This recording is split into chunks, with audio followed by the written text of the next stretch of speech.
Children can say very creepy and unexplainable things that they should have no knowledge of. Do they see ghosts and talk to them? Can some of them remember their past lives and tell you about them? If you want to find out, keep listening, because for now it's time to get comfortable and let the darkness take control.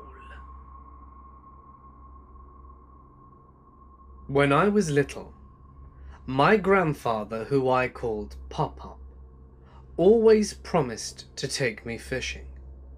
Things always came up, or I wasn't in town to go when he wanted to go. He died when I was 7, and I never got a chance to go fishing. I had never gone fishing, and have not since he died. Fast forward 20 years. My wife and I have a 3-year-old daughter. I have never spoken to her about my Pop-Up, and I've never even talked about him in front of her. I haven't brought him up to anyone since before my daughter was born. One day, I'm off with my daughter, and she's in her room. Suddenly, she comes running into the living room where I'm sitting and says the following: "Daddy, we have to go fishing." We don't live near a lake or anything, so it's kind of weird for her to say in the first place. "Oh, why do we have to go fishing, sweetie?" "Because Pop-Up says you have to take me." "Wait, what? Who told you?" "Pop-Up. He says you need to take me to go fishing." I'm not really a believer in the afterlife or anything, but I damn sure took her on that fishing trip. She has not mentioned Pop-Up since then, and it's almost been a year since it happened. My mum tells this story occasionally. She was driving on the highway, in her 20s, during a snowstorm, and hit some black ice. She spun out, wound up facing the wrong way. While she was spinning, she says she saw her great relative, her great aunt or grandmother, I can't remember which, and that person had died before she was born. She'd never met them, but recognized them from pictures. When I was a child, I would often wake up in the middle of the night to use the bathroom. I was just down the hall, but I was scared shitless of making the walk, and even more terrified of flushing the toilet, because it sounded deafening in the silence of the night. A few particular scary times, I swear that my grandpa or nana, on different sides of the family, waited for me to comfort me. This was after they passed away. I am 20 now, and would have been aged 5 or 6 when it happened, but I still remember it. My dad builds houses, and when they're done, he has them staged for when they go on the market. As a kid, he'd pay me to run around the house with painter's tape to mark out dings and scrapes that had to be patched. Every single house he did, I swore I could see my grandfather just chilling in a chair, usually in the sitting/family room. It was usually a double take moment when he disappeared, and when I looked directly at the chair, he'd be gone, but I could always recognize him. A few years later, I was out drinking with my dad, and I mentioned how I used to see his father's ghost in all the houses that he built, and my dad got serious and told me he used to see the same thing. I was with my sister, her husband, and their 2-year-old daughter. We were talking about loved ones that had recently passed, as my father had died sometime recently. My brother-in-law went to grab a picture of his mother, who had died in a car crash when he was 6, to show me. When my niece saw the picture, she started laughing We asked her what was so funny, and she looked at us and said, "That's my special friend who sings to me." I just shiver a bit, thinking about it. My dad is the owner and runs a hostel in Buenos Aires. We have plenty of people from all over the world, but especially from South America. More often than not, there are no kids around, but every once in a while we will receive families. So there's this family in the hostel, one little boy and his parents. The little boy is the only kid in the entire place. It's a chilly winter night, and he appears in the common room, asking who is the little girl with the yellow raincoat in the bathroom. Once again, he is the only underage person in the entire place. So we go and check it out, and of course, there's no girl to be found. We found it a bit freaky. We hoped someone hadn't got lost or wandered in. The spooky moment, though, came 6 months later.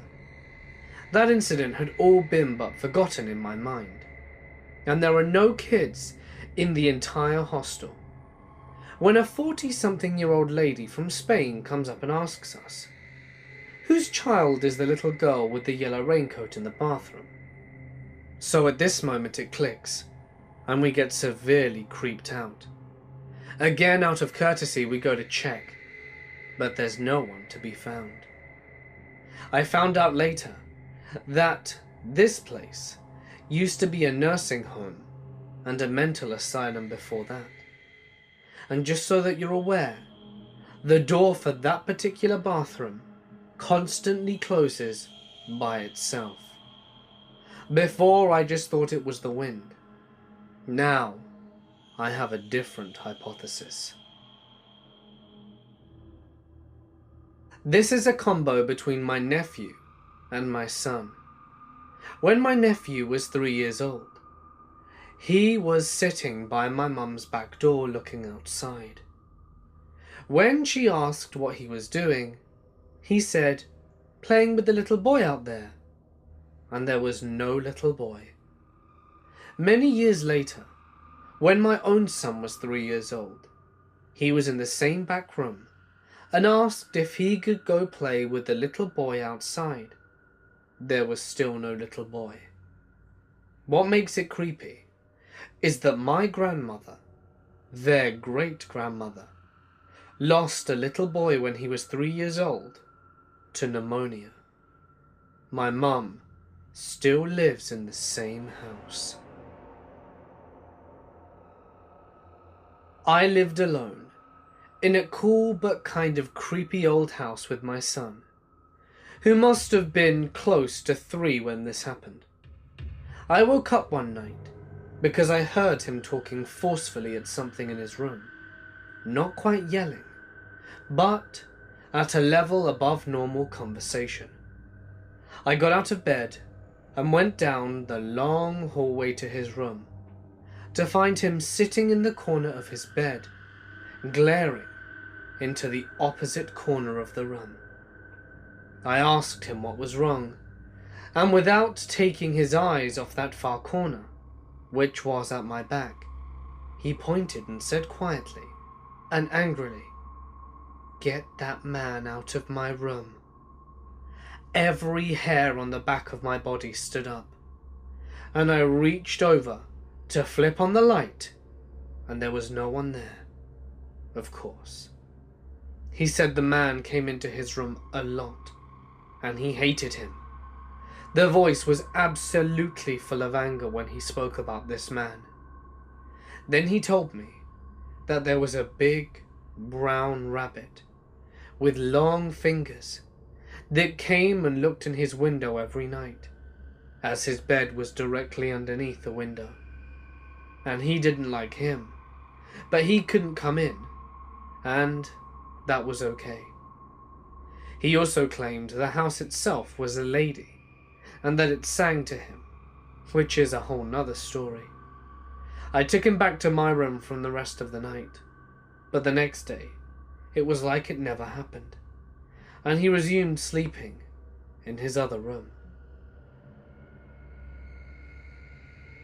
When we moved into my previous house, my daughter ran up to me crying and was incredibly scared. She looked at me and said, "Mama, I don't want to go in there. It's really dark and scary." "What are you talking about? It's okay. All of the lights are on." "No, Mama, it's dark in there. I'm scared. They said they were going to take me." "What are you talking about?" I ask. "Who's going to take you?" "The monster said they're going to take me and pull me into the wall. They said I had to stay there forever. It's dark and I'm scared." She then pointed to a black ring on the wall, where something large had been hanging and left a mark. I regret not listening to her, because living in that house was terrifying. The ring wouldn't come off the wall, and was still perfectly visible after being painted over and bleached multiple times. My wife's first husband was Chinese. He came from a superstitious family, and when he died, they gave a red ribbon to her, which they told her she had to tie to the end of the bed, or else he would drag her down to hell. She didn't do it. She wasn't superstitious. So she left it in a drawer and later threw it out. A while later, we were dating, and her brother-in-law came over. It was the first time she'd spoke to him since her husband died. He made her come down and formally invite him in, because he thought he would be cursed if he entered his dead brother's home uninvited. As the hours went by, he got drunker, and soon started pointing in the corner and saying, "He's there! My brother is standing right there watching us." He would look like he was listening to something and then say, "He says he misses his son." By night time, he became convinced he was possessed by his dead brother's ghost, and he said, "I'm back, my wife," and told her they needed to go to the bedroom to celebrate. He also tried to take a swing at me before we escorted him out and fetched him a cab. About 6 months later, we had moved to another town and got married. My wife's son had a fever, and he kept waking up, crying and yelling, "Too scary, too scary." We let him sleep in our bed, and he would wake up, pointing to the side of the bed where my wife slept and said, "Scary man, scary man." Finally, he recovered, and his fits died down, until one day, my wife showed him a picture of his biological father. He started crying and pointed at it and said, "Scary man." My little brother did something that creeps me out to this day. He was around 3 when it happened. My mum called me from my room to grab her a towel, so that she could keep an eye on both of my little brothers that were playing in the tub. I had grabbed the towel and was just walking into the bathroom when my 3-year-old brother, who normally had that adorable broken little kid's speech, suddenly sat up straight in the tub, cocked his head, and said in the most serious, pronunciated voice, "Look, Mum, I can't die." He had crossed his arms over his chest and slid underwater. It took a second for me and my mum to react, but she pulled him out of there pretty quickly. He had inhaled a bunch of water and was crying, but he was okay. So fast forward a couple of years. We were replacing the trim in my little brother's room that was adjacent to the bathroom. We were tearing down the trim in their closet that adjoined to my parents' room, and we found an old pencil height chart on the wall where the trim was. There was only one name, Alan, and the height chart stopped at the age of 5. The old lady that had owned the home before us had sold it to us so that she could take care of her husband in an assisted living home. She had mentioned on more than one occasion that they were the first owners of the house and never had any kids. So we did some research, and thanks to the public library's amazing newspaper archive, we found an article from the 1950s stating that the old couple had indeed had a kid. He drowned in the tub, in the same bathroom my little brother had the episode in. The conclusion in the paper followed somewhere along the lines that his mum wasn't supervising him in the bathroom when he stood up in the tub, slipped, and hit his head. His name was